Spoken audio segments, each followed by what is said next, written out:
On Tuesday, the news broke that Nielsen, the giant but beleaguered TV ratings measurement company, will be acquired for $16 billion by a private equity consortium led by Evergreen Post Capital and Brookfield Business Partners. The news sent Nielsen's shares soaring to the highest point in nearly a year. But all of this is happening as TV's upfront season is about to begin, and Nielsen finds little love among either buyers or sellers who are outraged by its admitted undercounting of audiences and deeply critical of its methodologies. The company already lost its accreditation from the Media Rating Council last year, and it has an enormous target on its back with competitors like iSpot, which is working with NBCU, looking to capitalize on Nielsen's massive wobble. I'm Michael Depp, editor of TVNewsCheck, and this is Talking TV, the podcast that brings you smart conversations about the business of broadcasting. This week, we're talking about the Nielsen sale with a group of executives with some strong opinions about it. What does it mean for Nielsen? What does it mean for the entire measurement landscape? Is a new era finally irrevocably dawning? We'll be right back with that conversation.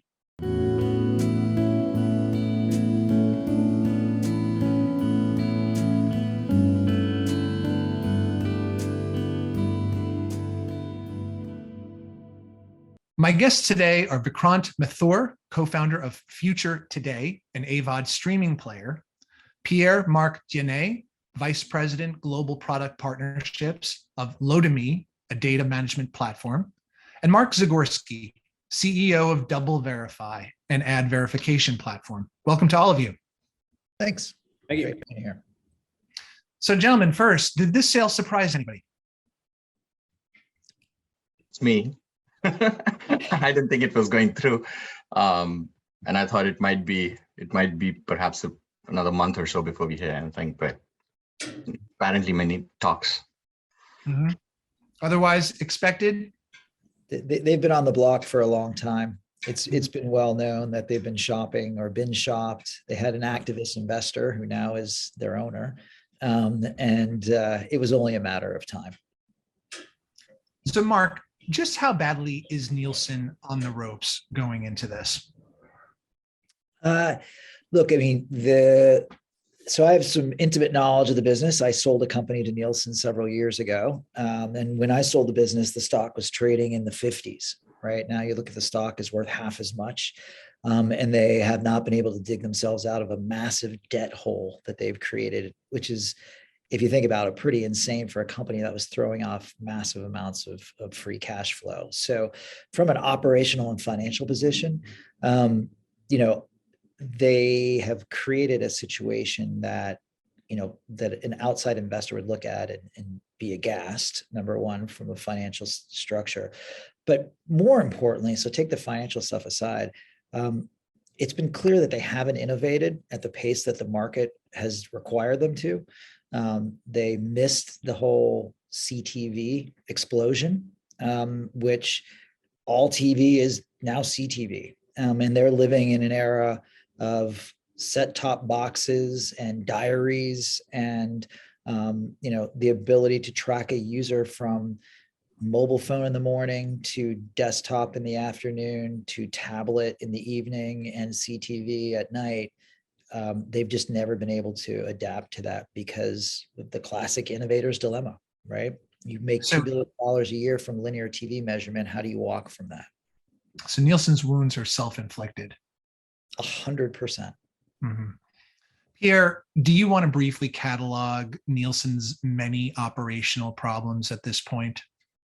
Sure. I mean, my perspective is very much in the measurement space, especially related to the display, global display, and in-app measurement solutions that they offered in coordination with Facebook. We were a heavy user of that capability, and when they lost that agreement with Facebook about 3 years ago, their online global measurement in display and app had a dramatic decline. We saw the capability essentially evaporate, and our own tools to measure the demographics and the sort of targeting were far and no way better than Nielsen was. So that the idea that they were a currency for global targeting just went away, at least in that space. And then we've been talking to a lot of the folks who are filling those gaps. So we talk to new panel players all the time. I think what's important to note is that panels are not going away. I think panel methodology is definitely what's going to continue to be a currency. I think the industry now has to figure out what to agree upon. What are we going to do commerce on? But there are a lot of great opportunities out there to take advantage of their missteps. And the CTV thing, Mark, that you mentioned is just, yeah, it's so obvious. It's like you saw every year that's the number going from linear going like this and CTV going like that. And it just seemed like pretty obvious thing they should. If you had to psychologize behind that, I mean, is this like an arrogance, an intransigence that's sort of baked into this company, would you say? Well, I think the founder's dilemma is exactly what he said. If you know that story, it's like it's very difficult to prioritize new and interesting capabilities when you have to continually debug and support and make sure you're generating that same kind of revenue from your existing business. So I imagine they were just unable to put the right people in the right jobs to innovate fast enough. They certainly had the money, right? But they didn't do it. Just some examples of some innovation. iSpot obviously was doing some really interesting thing, and NBCU now shifted to them. But Cint and Lucid is a company we work with. So Cint just acquired Lucid in October of 2021. Combined together, those two companies now have 149 plus million survey panelists globally across 130 countries. So they support business research projects, they support in-app and display panels, and increasingly CTV. So that company, I think, is one to watch that will start to fill in the gap for the measurement gaps. And then other companies I'm sure you guys have heard of, TVision, Insights, really interesting global panel that actually does have a set-top box, but they're watching facial recognition. So they're getting people to agree to pay attention to how they're engaged with the show. So really in-depth technical panel stuff. And then of course, all the device level panels that are filling the gaps, Roku, Vizio.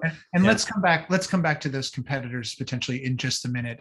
Vikrant, what are the upsides and the downsides of this sale for Nielsen?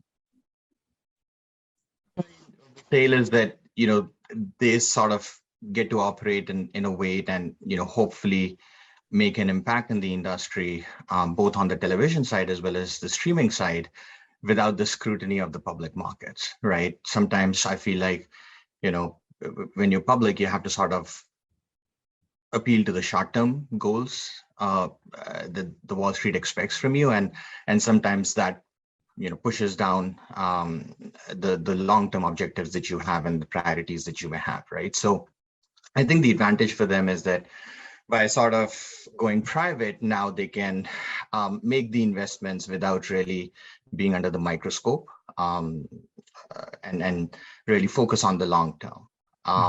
But I think, just broadly speaking, it doesn't relieve the pressure off of the company, is that they can innovate and they can really invest in the technology, the platform, and the product, both on the TV side as well as the streaming side, without really being under the microscope as far as Wall Street's concerned. And so they can really focus on the long-term planning without really, being financially burdened about the short-term goals and objectives that Wall Street sometimes measures you on.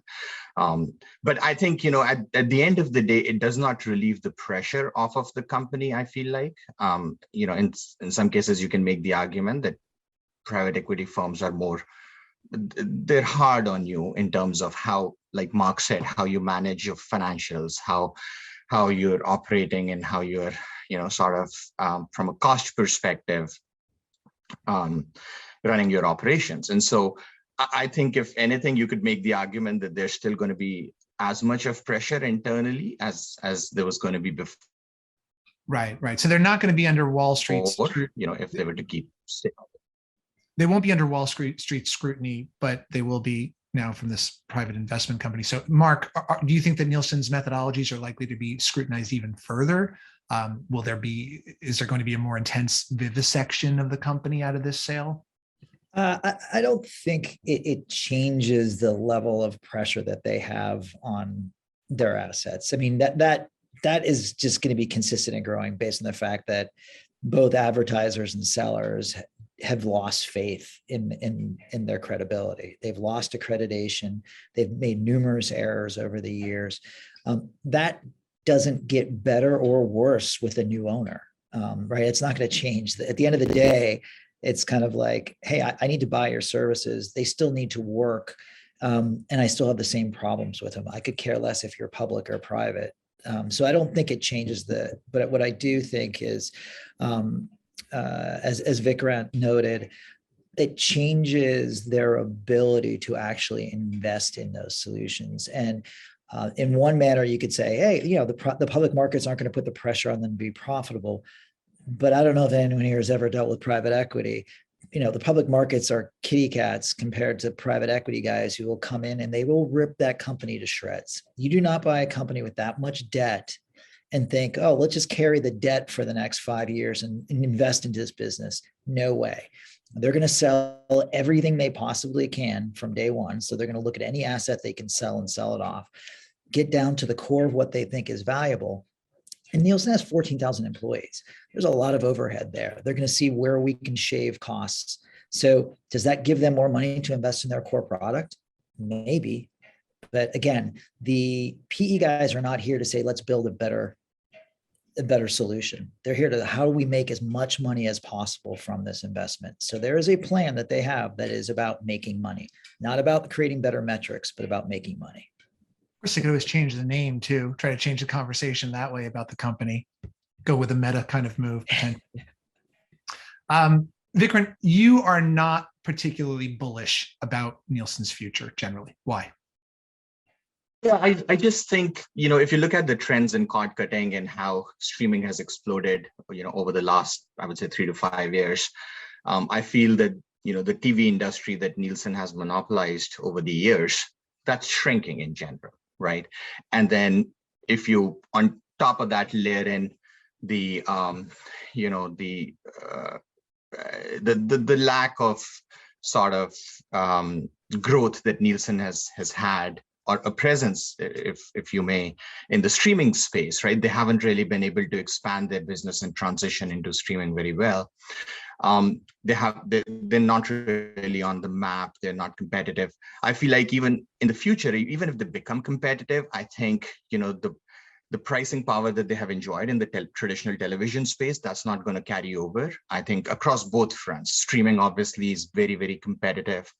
And in the TV space, some of the companies that Pierre, was noting, I mean, there's growing competition in that space as well. And you couple that with the lack of confidence that Marc talked about, in general, I feel like, there's just, the industry is shrinking, there's pricing pressure.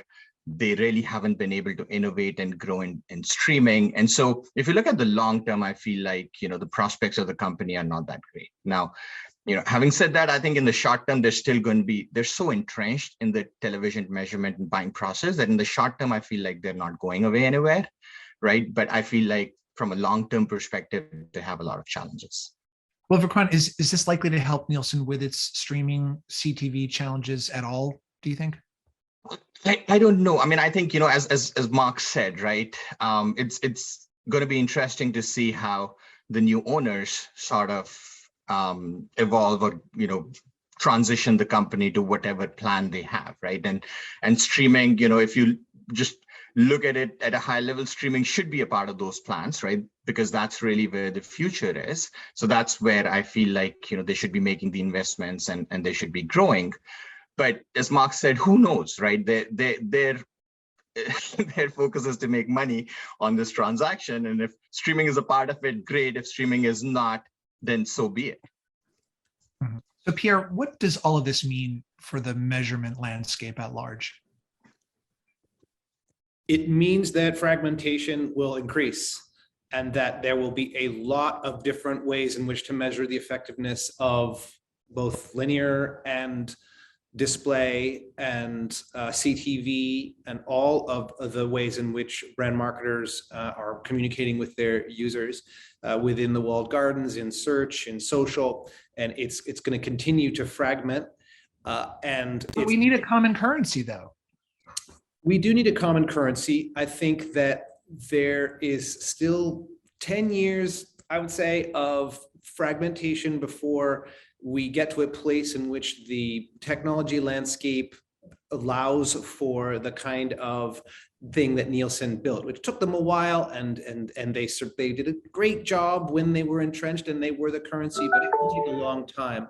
And like I said, there's a lot of different players out there with a lot of really innovative ideas, and who ends up being the currency that TV is transacted on, I can't say. I do think panels, though, the concept that a panel, an individual user who has agreed to be a panelist and is either remunerated in some way or has some stake in it, is going to be the future. But what company, what group of users, how they measure that, who actually controls that and sells it, I don't know the answer to that one.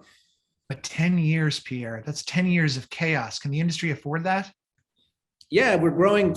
It's growing like gangbusters. I think there's enough money for everyone to survive for 10 years before we get to a place where someone decides, how to measure it all. Honestly, I don't see anybody complaining as linear TV continues to evaporate and all of the other channels and methods for brand marketing expand. I think there may be some people who will be upset by it, but for the most part, there's just so much revenue in it that folks will be fine being in the Wild West, because they won't have to answer to the global currency. Okay, so Mark, back to competitors. How do you think that Nielsen competitors like iSpot, ComScore, Samba TV are looking at this moment? Is there more blood on the water? Should they be concerned at all about Nielsen maybe bolstering its position because it could see this, unlikely infusion of resources? Yeah, I mean, look, I think it's an interesting take. I think there's never been a point in Nielsen's history like today where there's been as many viable competitors to their crown. And I think there's always been ComScore out there, right? And they've kept ComScore in place so they wouldn't be seen as a monopoly. I mean, let's be frank about it, right? It's like, hey, we're not a monopoly. Look, ComScore works with local TV, and they've gotten away. Which has its own problems too. ComScore has not had it. Right. But I think there's some valuable assets there, and I think ComScore has done a notable job in kind of measuring local, but challenges there too. I think where we're emerging, and to steal from Pierre a little bit, is we're entering an era of multiple currencies. And when you have people like Kali Epkarian at NBC Universal saying, hey, we're going to trade on multiple currencies because we want to work with what you're doing, this is what's changed for Nielsen. There's always been competitors that have come out and said, we're going to try to do this or try to do that. But for the first time, actual properties are saying, you know what? Okay, we think this is worthwhile using. And advertisers are saying, yeah, we're going to try something different too. So it's cracked, right? And going back to the last discussion, I mean, we may have 10 years of fragmentation and fractionalization of these, additional proxies, but Nielsen had 10 years plus to build this and fix it. And they couldn't do it with all the money in the world, all the opportunity in the world, and they didn't do it. So, their era is done. It's a time for multiple proxy, currencies. And at the end of the day, I don't even think reach and frequency may be what people are going to be interested in the future.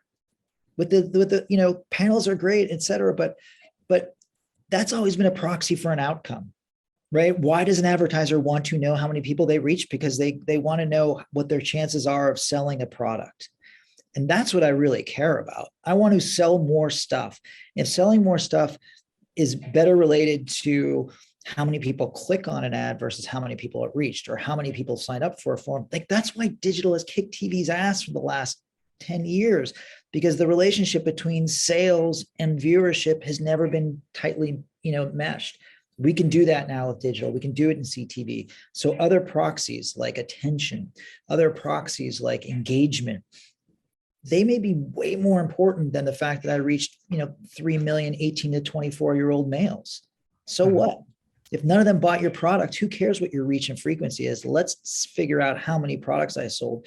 And if that means people paid attention or engaged or clicked on something, those are the metrics that are going to matter. And that's where Nielsen will fall down. They may become a great reach and frequency engine, but who cares about reach and frequency if it's not driving a sale? Okay, so this deal comes with a 45-day go shop period where Nielsen can solicit other potential buyers. For any of you, what do you think of the likelihood of that happening? Any chance they're going to get a better deal? Don't be shy. They're not going to get a better deal.